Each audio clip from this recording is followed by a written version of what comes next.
Hello, my name's Inara, and yes, I was the bride. You know, the one in that video, cutting into her wedding cake, only to find dog food inside. That wasn't a prank. That was my sister's idea of love. And while everyone laughed, my parents filmed it. But what if I told you that wasn't the worst part? What if the real betrayal had nothing to do with cake at all? What if it started long before the cameras and ended with a name that wasn't hers, a business I didn't create, and a family that erased me with a smile? Would you keep watching? Would you believe me? Because I didn't just lose a wedding, I lost the right to my own story. It was a warm, windless morning in Santa Barbara, the kind of coastal spring day that carried a faint smell of salt and eucalyptus. I stood barefoot in the center of the rented outdoor venue, my toes brushing over trimmed grass still damp from the gardener's early hose down. Everything felt still, quiet, almost sacred. I told myself that was a good omen. The chairs were already lined up in neat rows, white ribbon bows swaying gently from the ends.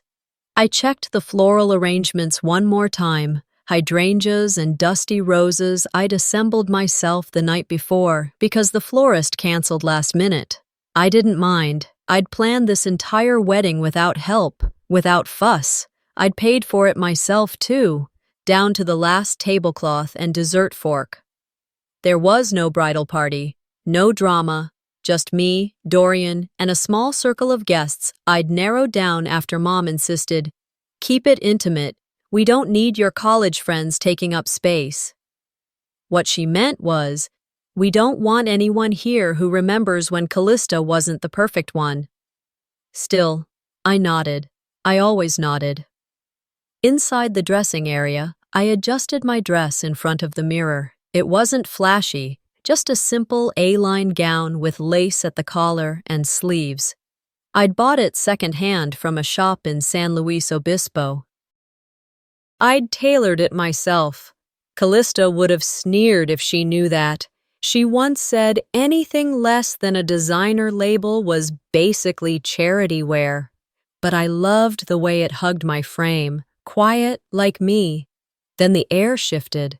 I heard the commotion before I saw her, heels clacking, laughter trailing, perfume thick like gardenia syrup. Callista had arrived, 30 minutes late. She made sure everyone noticed. She stepped out of the town car in a floor-length dress so close to white it made ivory blush. Rhinestones caught the sunlight, flashing like firecrackers. Mom gasped like someone had turned up the oxygen dial. "Doesn't she look like a movie star?" she said, brushing past me to help Callista adjust her necklace. I stood still. I knew better than to interrupt their moment. Callista kissed the air beside my cheek. "You look sweet," she said, eyes skating over my simple gown. "Very you." Before I could answer, she added, "Oh, and I brought a little something extra." She snapped her fingers toward her assistant, who emerged from the car carrying a large white bakery box. "From Delphine's, the chocolate raspberry one, costs more than most wedding venues." She winked. "Just thought I'd elevate things a bit." I blinked. "But I made the cake." She laughed. "Oh, honey, I know, and it's adorable, but trust me, you don't want that sad thing being your big memory. Let me take care of it." I turned toward Mom, hoping, just a sliver of support, a nod, anything. She sipped her rosé and said, "Callista's always been the creative one, you know. Let her help. Yours can be backup." Backup. It wasn't just the cake. It was the entire theme of my life. While I checked final seating cards and tried to anchor myself in the ceremony ahead, I watched from the corner of my eye as the staff, under Mom's instruction, placed Callista's cake on the center table. Mine was quietly moved to the side, like a discarded gift no one wanted to claim. I didn't argue. I didn't cry. I just nodded again, the way I had when I was 12 and gave up my spot in the school recital because Callista deserved the solo. Some things never changed. The ceremony passed like a soft blur. Dorian and I exchanged vows under the flower arch I built myself. He looked handsome, steady. If he noticed the shift in mood, he didn't say. He'd grown up in a family that smiled through tension and called it grace. Then came the photos. The photographer, a young man from LA with a drone and too much cologne, called for family shots. I stood in front of the floral backdrop, alone at first. Then Mom stepped in beside me, then Dad, then Callista. She didn't ask. She simply glided in and took her place next to me, pulling her veil-styled shawl over one shoulder and smiled like it was her wedding. She wrapped an arm around me, snug and tight, as if we were twins instead of rivals. "Say cheese," she chirped, leaning in. "We're the stars today, sis." The camera flashed. In that moment, I could have sworn I wasn't even in the picture. The plate trembled slightly in my hands as I made the first slice. Someone behind me called out, "Cut it clean, Inara." There was laughter, cameras ready. My fingers clenched the handle of the silver knife. It slid through the frosting with ease, but then slowed, snagged on something soft and oddly dense. That's when the smell hit. It wasn't frosting. It wasn't cake.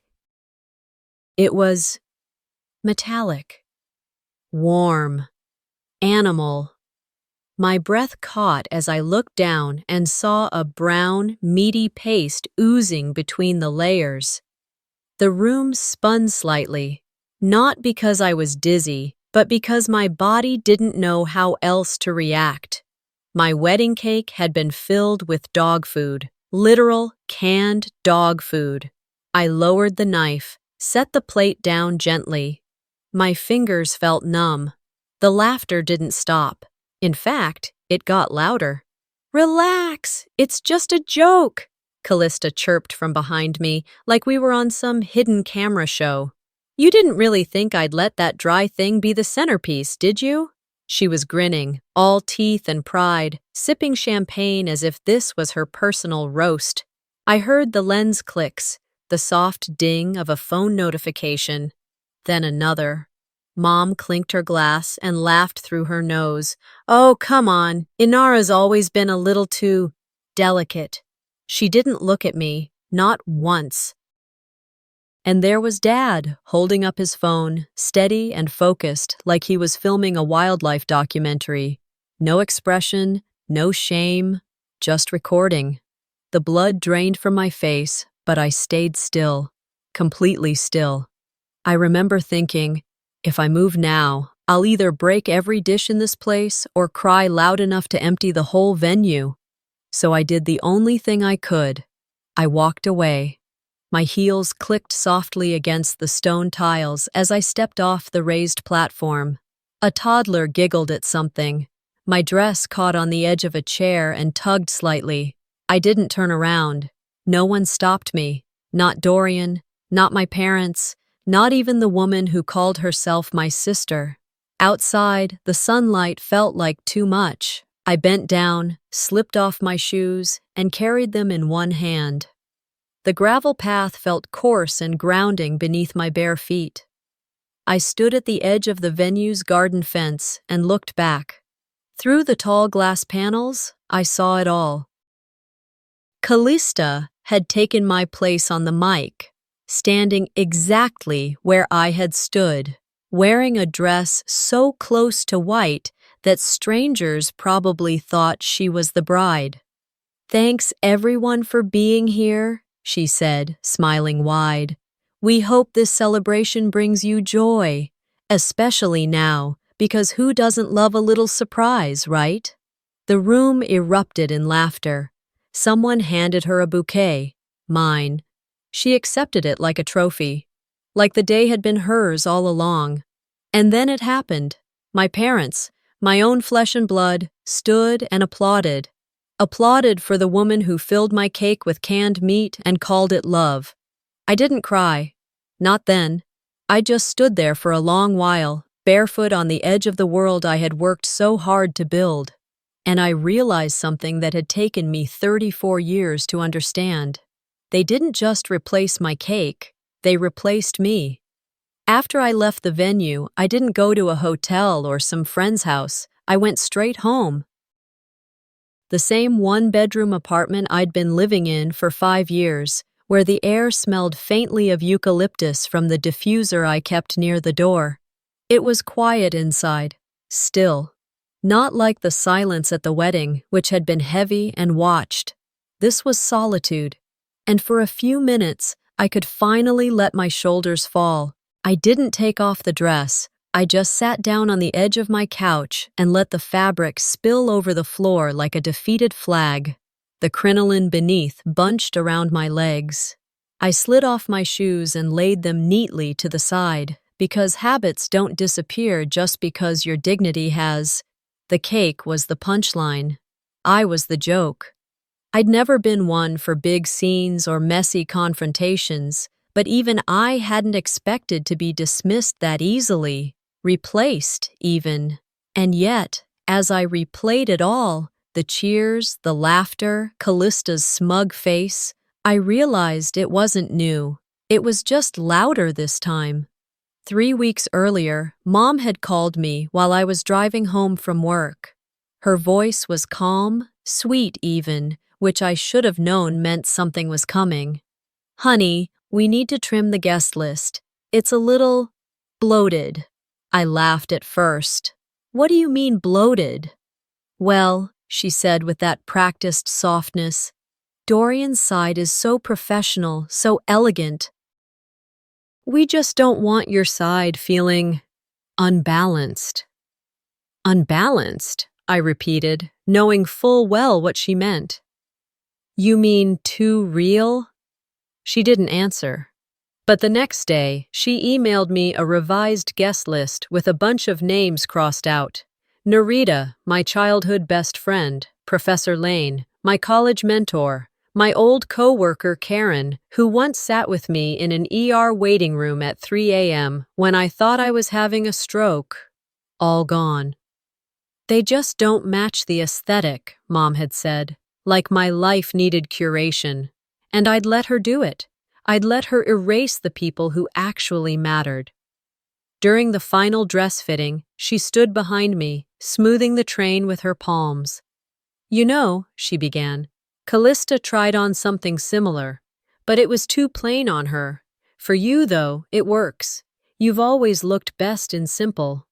There it was, simple, the backhanded blessing, the unspoken instruction: don't shine, don't compete, stay safe in your little corner. I remembered nodding, smiling even, because arguing felt like talking to a mirror that only reflected someone else's face. But the worst moment, the one I hadn't been able to shake, was during the ceremony itself. The MC, a polished man with too much cologne and too little attention to detail, stood before the crowd and said, "Now, a few words from our beautiful bride, Callista." A murmur ran through the guests. Laughter bubbled. Someone actually clapped. I stepped forward, correcting him. "It's Inara." He blinked. "Oh, right. Sorry about that." But no one really apologized. They just moved on. Like I was the filler between Callista's entrances, like I was background noise in my own life. I leaned back on the couch and stared at the ceiling. My apartment was dim, lit only by the golden wash of sunset bleeding through the blinds. I hadn't turned on the lamp. I didn't want warmth. I wanted clarity. How many birthdays had they forgotten? How many holidays had I spent baking while Callista arrived with store-bought macarons and walked off with all the compliments? She always said the right thing, wore the right outfit, told just enough of the truth to be admired. Meanwhile, I played along. I stayed grateful. I kept quiet, because quiet girls don't rock the boat. Quiet girls are safe. They're manageable. I looked over at my desk, where a small envelope sat under a stack of unpaid invoices. I stood, walked over, and pulled it out. Written in my handwriting, vendor receipts. One by one, I laid them out across the table. Venue deposit, my account, catering prepayment, my card, decor rentals, booked in my name, photography, contracted and paid by me. They hadn't just ignored me, they'd used me. Every dollar, every detail, mine. I reached for my laptop and opened the spreadsheet I used to track wedding expenses, line after line, all under my initials. Not one reimbursement, not one thank you, just silence. But this time, I remembered. The morning after the wedding didn't come with peace. It came with vibration. My phone buzzed relentlessly on the nightstand, and I stared at it for a full minute before picking it up. No missed calls from my parents, no apology texts from Callista, just a chain of messages from people I hadn't heard from in years. Are you okay? Is that really you? Look, I know it's messed up, but you kinda went viral. And then the link. I clicked it. I wish I hadn't. The thumbnail alone made my stomach knot, a freeze frame of my face, mid-reaction, the exact moment I discovered what they had filled my cake with. It had been edited, of course, overlaid with goofy sound effects and glittering text. Bride freaks over dog food cake. Wait for her reaction. They'd turned my humiliation into a meme. The video was less than 90 seconds long. It played like comedy, me slicing the cake, pausing, my face crumbling. Callista's voice was crystal clear. "It's just a joke, sis." Then my father, chuckling off camera, "This is gold." There was music, something bouncy and upbeat, the kind used in fail videos. My image had been reduced to a punchline, a clickbait title. I closed the tab, but it didn't stop there. Within an hour, the video had been reposted on a community gossip page, the same one my mother proudly submitted photos to when Callista got featured in a bridal magazine. The comments weren't kind. "Bridezilla meltdown. She's way too uptight. Lighten up, it's cake." But the worst was a live stream. Callista, holding a coffee cup and giggling like she was on a morning show. "Oh my God, you guys, it's blown up," she said, brushing a perfectly curled strand of hair behind her ear. "We didn't expect that. It was just a family moment. My sister's always been a little dramatic. She'll get over it." The comments streamed in beneath her. "She seems sensitive AF. I'd be grateful if someone upgraded my cake. She's probably mad she didn't think of it first." I didn't cry. I didn't scream. I just stared at the screen as the viewers laughed at the way I'd been publicly shamed by my own family. That afternoon, I logged into the floral vendor platform where I managed accounts for 3 wedding clients. One message glared back at me. "Hi, Inara. Due to recent online attention, we've decided to cancel our booking.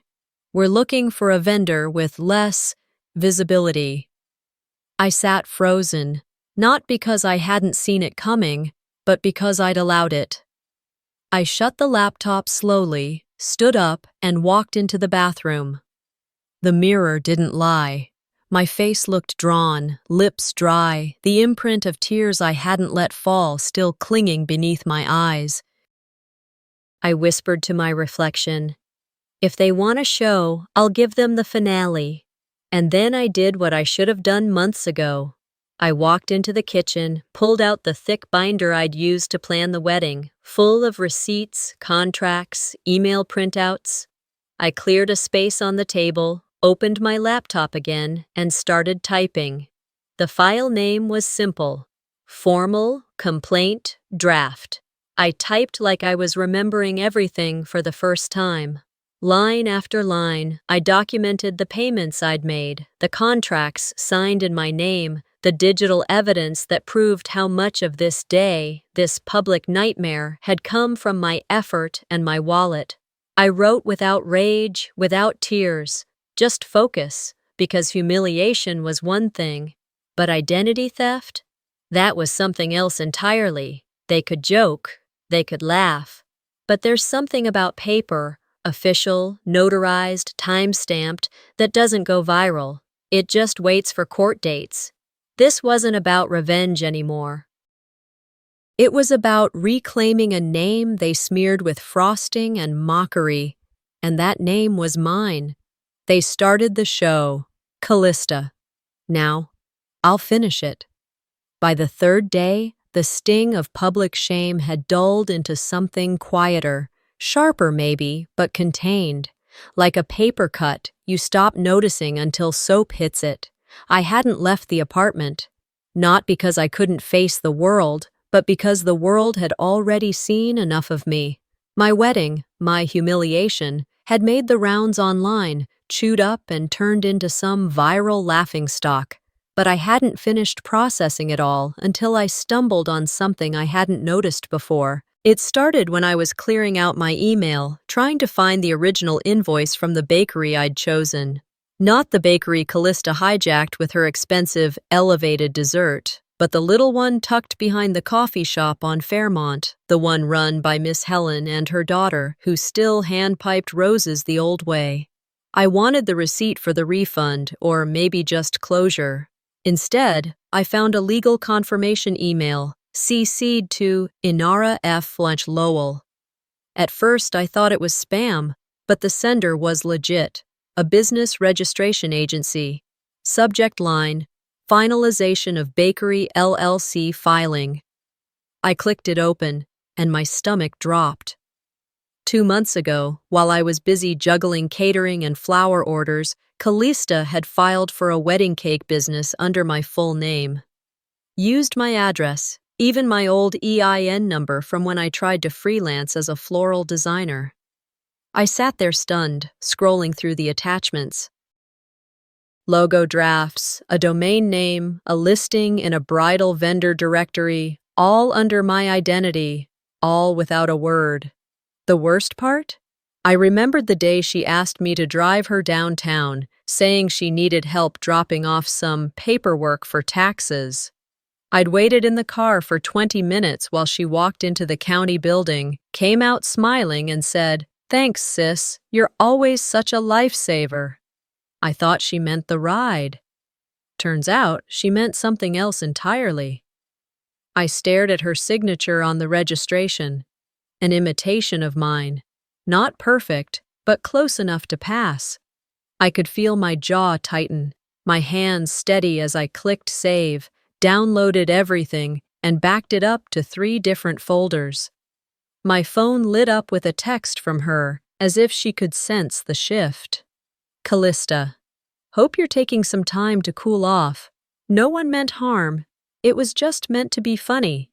Let's not drag this out. Right. Because dragging things out is only a problem when you're not the one benefiting. I stared at her name. My thumb hovered over the call button. I imagined hearing her voice, that rehearsed sweetness that always had just enough edge to cut through pleasantries. But I didn't press it. Not this time. She wanted me reactive, flustered, explosive. That's how I lost before I even began. I set the phone down and opened a new browser tab instead. Legal Aid, California Identity Fraud Report. The form loaded. I picked up the phone again, but not to call her. I dialed someone else. Mara, a friend from college, now working as a legal assistant for a small firm in Oakland. "Hey," I said, trying to keep my voice even. "Quick question. What do I do if someone used my legal identity to start a business I didn't authorize?" Mara didn't ask who. She just said, "Do you have proof?" Pages of it. Then she's in serious trouble.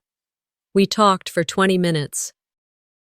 She walked me through next steps, who to report to, what records to preserve, how to keep it quiet until it mattered. After the call, I got dressed for the first time all week. Jeans, a clean shirt, pulled my hair back. No makeup, but I didn't need armor today. I needed air. I walked the 5 blocks to Miss Helen's bakery. The door chimed as I stepped in. She looked up from behind the counter, her expression softening when she saw me. "Inara," she said gently.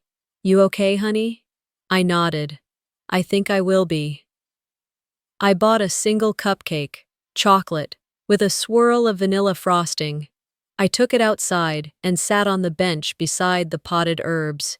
The sun was mild. A breeze stirred through the jacaranda trees. I thought about Callista's words, standing in that reception hall, laughing into a microphone. "This place looked like it catered to barn weddings," she'd said during cake tasting, wrinkling her nose at the vintage decor. She said it loud enough for the staff to hear, and I had stayed quiet, smiling like I always did, because I was taught that keeping peace was more important than keeping pride. But I wasn't interested in peace anymore. As I bit into the cupcake, slightly dry, perfectly sweet, I let the silence settle. The frosting stuck to the roof of my mouth. And for the first time since the wedding, I smiled. It wasn't the most elegant dessert, but it was mine. Later that night, I opened my laptop again and created a new folder. I labeled it Evidence, Phase 1. Inside, I dropped every file, screenshots, registration emails, payment receipts, not for revenge, not to ruin her, just so someone, somewhere, would see what I'd done, what she'd taken. I didn't need revenge. I needed recognition. I walked into the legal office just before noon. The building was older, modest, definitely not the kind of marble-lined place Callista would have picked. The waiting room smelled faintly of printer paper and lemon cleaner. It was quiet. I liked that. Patrice met me at the front desk and walked me back to her office, which had a single window and a wall calendar still open to the wrong month. She wasn't flashy, button-down shirt, plain ponytail, but the way she looked over her glasses told me she didn't waste time. "So," she said, sitting down across from me, "do you really want to do this?" I nodded, reaching into my folder. "Yes, I'm ready. I want her name off everything tied to mine." I placed the documents on the desk one by one. Copies of the wedding vendor contracts, the business registration email, screenshots of Callista's posts promoting a cake business with my signature on it. Patrice didn't blink. She just opened a legal pad and started writing. "You're the sole financial backer of the wedding?" she asked. "All receipts are in my name." "She used your legal identity to register an LLC?" "Yes, without consent." She clicked her pen twice, then said, "This isn't just a prank. This is criminal impersonation. We can file under state identity fraud statutes." It was the first time anyone said it out loud. I sat up straighter. "How long will it take?" "Depends, but with what you've brought, it'll move." I stayed another 40 minutes, filling out forms, double-checking statements, confirming timelines. She took my driver's license, copied it, then nodded toward the stack of papers I'd labeled wedding expenses. "It's good you kept everything. Most people don't." I left the office just after 1. Outside, the California heat had settled into that dry, humming lull, the kind where even the birds go quiet. When I got home, Dorian was sitting at the dining table, his laptop open, tie off, shirt sleeves rolled up. He looked at me the way someone looks at a wound they can't bandage. "You did it?" he asked. I nodded, dropping my bag by the door. He turned his screen toward me. So did I. I stared. His email inbox was open, an outgoing message to his father's firm. Subject: Resignation. "I sent it this morning," he said. "I watched the video again, the one your dad filmed. I kept pausing it, thinking maybe there was a moment, just one, where I stepped in, but there wasn't." "You don't have to." "I do." His voice was steady. "I let it happen. I let you stand there, humiliated, and I didn't say a damn word. I thought I was keeping peace, but I was keeping silence." I sat down beside him. "Thank you." "I'm with you," he said, folding the laptop shut. Not just on the legal stuff, all of it. If that means walking away from my family, then fine. They made it easy. We ate takeout on the floor that night. Thai food in paper boxes, no TV, no music, just the buzz of the ceiling fan and the clink of forks against cartons. Somewhere between the green curry and the spring rolls, I looked at him and said, "They'll never see me." He didn't hesitate, but I do. That was enough. Later that evening, I sat at my desk and reopened the wedding folder. I copied every document, again, and organized it all into a formal packet. The cover page read, Submission, Business Identity Fraud Report, State Attorney General. I hit print, slid the sheets into a bright red folder, and placed it on the corner of my desk. I used to think that standing up for myself meant I was burning bridges. Now I see the truth. They weren't bridges, they were illusions. They'd left me long before I ever walked away. By mid-morning, I had finished compiling everything. The documents, the video clips, the annotated emails. It was quiet in the apartment, save for the soft whir of the ceiling fan above me. Dorian had stepped out for a walk. He said he needed air. I needed resolve. I opened my email and composed 2 messages. The first was addressed to the board chair of the Women's Foundation my mother had co-led for 6 years. They called themselves a network of integrity-driven voices for moral community change. I'd heard that line too many times growing up. The second email went to a local columnist who ran a weekly section called Behind the Curtain, stories about hypocrisy in public service. Each email had a secure link to the clip, the one where Callista laughed, fork in hand, as my wedding cake oozed with dog food, where Mom, Vera, the shining star of community etiquette, tipped her wine glass back and said, "She's too soft for this world." I didn't ask them to cancel her. I didn't beg for statements or outrage. I simply wrote, "I don't need you to punish her. I just need you to stop pretending she represents women like me." By noon, I had a reply. The foundation issued a statement within hours. "We regret the misalignment between personal conduct and the values we represent.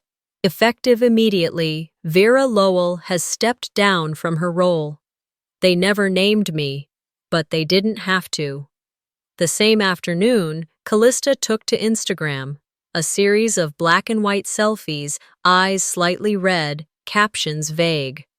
Family is supposed to lift you up, not tear you down. Sometimes the people closest to you crave your fall the most. Jealousy has no expiration date. She didn't tag me. Of course not. That would have made it real. Callista never got her hands dirty. She just planted seeds and let others water them.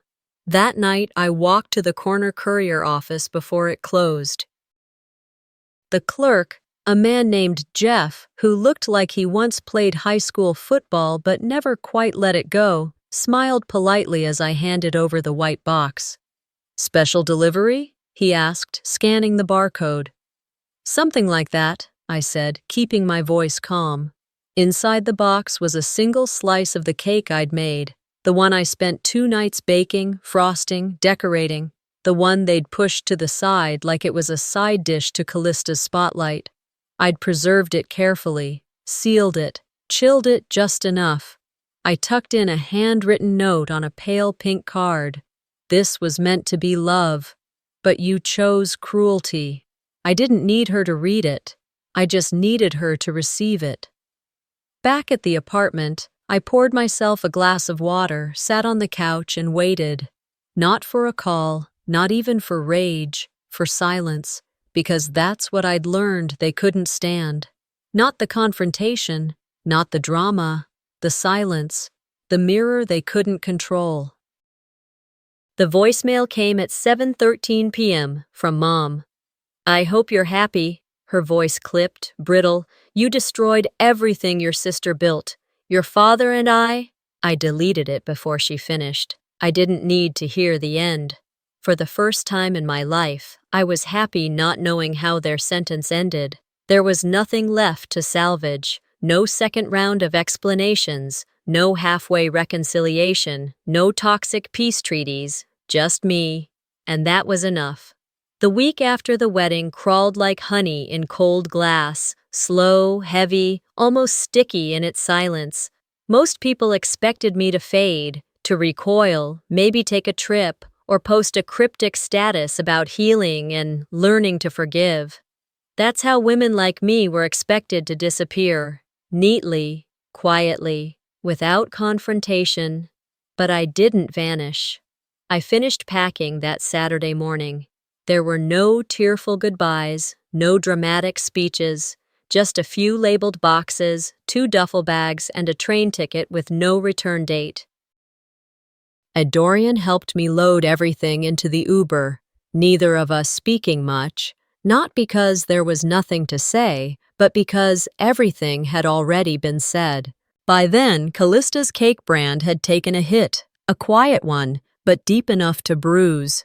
The community board where she posted weekly tips on modern bridal aesthetics had started moderating her content.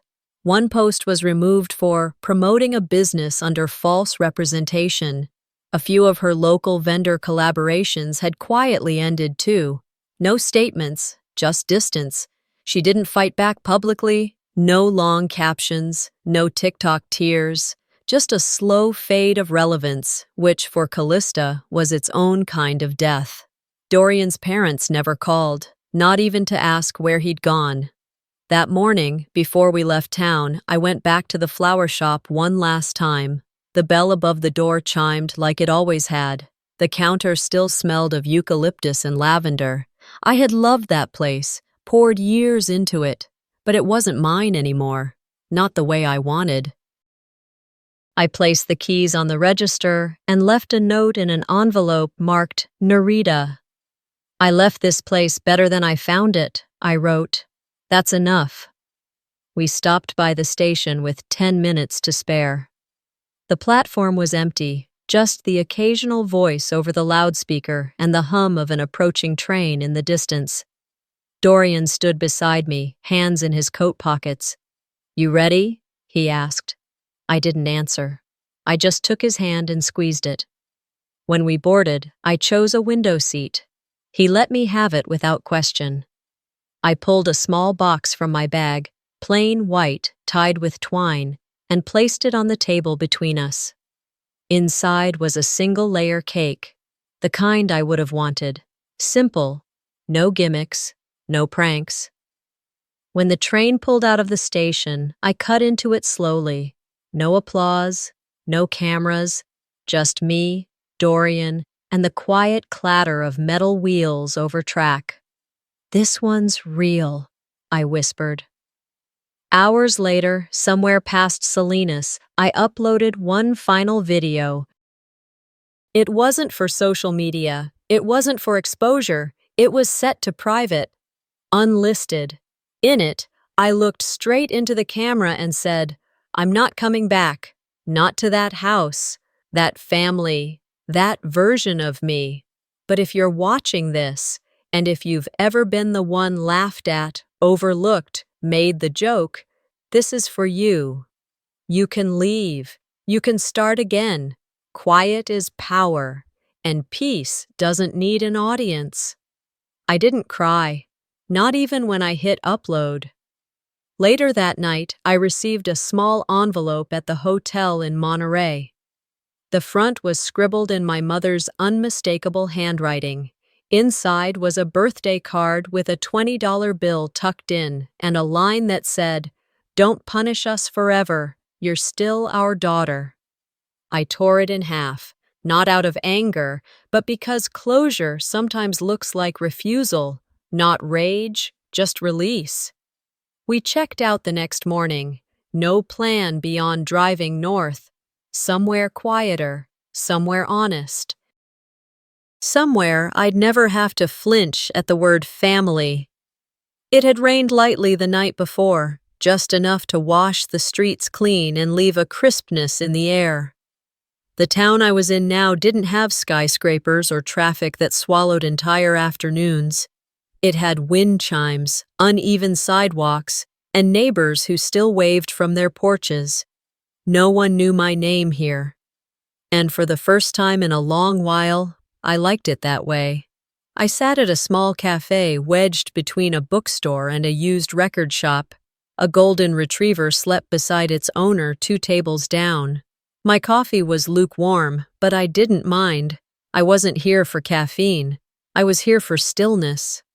When the barista asked for my name to scribble on the cup, I simply said, Inara. Not Inara Lowell, not the woman from the video, just Inara. I didn't come here to hide. I came to breathe. Later that afternoon, I opened my journal and reread something I'd written weeks ago but never sent, a letter to my parents. It was 4 pages long, handwritten, every line a stitch in an unraveling seam. I needed you to stand beside me, I had written, not behind your camera. The rest of the letter was a mixture of memories and silence, what I remembered and what they never noticed. I had considered mailing it, but now, in this new town with its quiet parks and sleepy library, I saw it for what it was. An anchor. I tore it slowly into strips and fed it piece by piece into the fireplace of the small cottage I was renting. I didn't cry. I didn't need to. Some things don't need closure. They just need release. 2 days later, Nerida showed up. I heard the knock before I saw her face, and when I opened the door, she was standing there with a cupcake in one hand and a smirk in the other. Figured you wouldn't tell me, she said. So I brought frosting instead of flowers. I laughed. A real one. We sat on the back porch, drinking tea and watching birds argue over a feeder I hadn't filled yet. She didn't ask for details. I didn't offer them. Sometimes, friendship doesn't need a timeline. It just needs presence. That evening, I received an email from a stranger. It was short, barely 2 sentences. I saw your video. I was always told to shut up and be grateful. Thank you for not staying silent. I stared at the screen for a long moment, then typed, "You're not alone," and hit send. And the next morning, I passed a small wedding in the park on my walk. Just a dozen people, a string of fairy lights, and a barefoot bride who looked like she'd rather be anywhere else. I didn't feel pain watching it, no envy, just a sense of distance, like watching a memory through frosted glass. Maybe one day, Dorian and I would renew our vows. Nothing big, no cake, no photographers. Just him, me, and the sky, and no one there to laugh but us. I walked past a bakery on my way home. The window was fogged from the ovens inside. I paused, then went in. There were no displays of grandeur, no bells and whistles, just a tray of simple cakes behind the glass and a girl behind the counter who looked like she hadn't been trained to upsell. "I'll take that one," I said, pointing to a vanilla single layer with soft pink icing. She boxed it carefully. "Name for the receipt?" "Inara," I said. "Only Inara." As I walked back into the street, box in hand, I looked down at the label. My name, clean, centered, real. I smiled.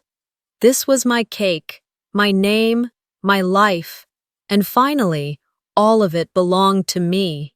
Sometimes, the deepest betrayals don't come from strangers. They come from the people sitting at your dinner table, smiling like nothing ever happened.